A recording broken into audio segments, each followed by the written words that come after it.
udfordringer, når man bygger nye bydele, det er at få skabt noget liv og skabt en sjæl omkring de nye bydele. Og der har vi haft en tendens til bare at bygge bygningerne og så ligesom forlade stedet. Her prøver vi egentlig også at tage ansvar for at være med til at skabe en liv, før bygningerne er færdige, og dermed at det færdige sted så allerede har en sjæl, når man flytter til stedet.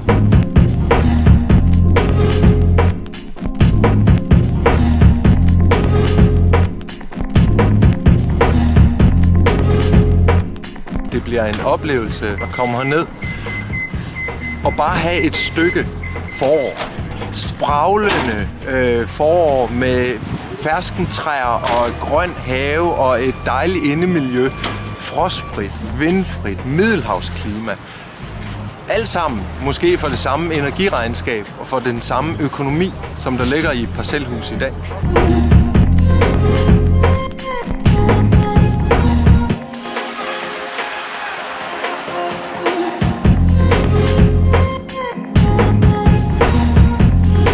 Det, der er med domes, det er, at gitterne er en gentagelse af et lille element.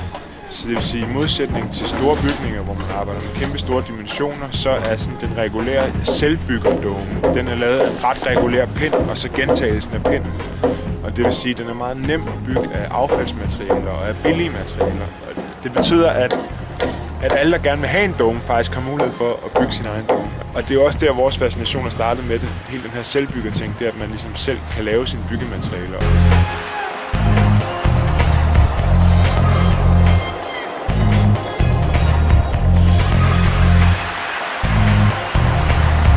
Vi står jo her på en byggeplads, og den her den ligger så lige mellem skuespilhuset har vi herhenne, lidt længere ned Operahuset, og så ligger vi lige over for Noma, og herover ser vi så Kniplesbro, ikke? Så vi er simpelthen centralt placeret på Christianshavn. Og her der placerer den her lysende kuppel af forår så.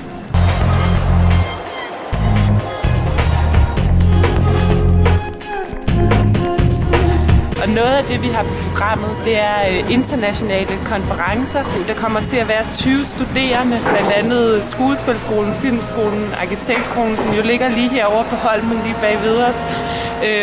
Og så aktivister, ingeniører, der sammen kommer til at diskutere, hvordan skaber man det her poetiske, sanselige, vibrerende liv i byens mellemrum. Og så kommer der til at være en masse forskellige kulturarrangementer, blandt andet koncertarrangementer, og hvor man vil kunne følge solen gå ned, mens man hører en hybrid af klassisk musik blandet med rockmusik, blandet med elektronisk musik.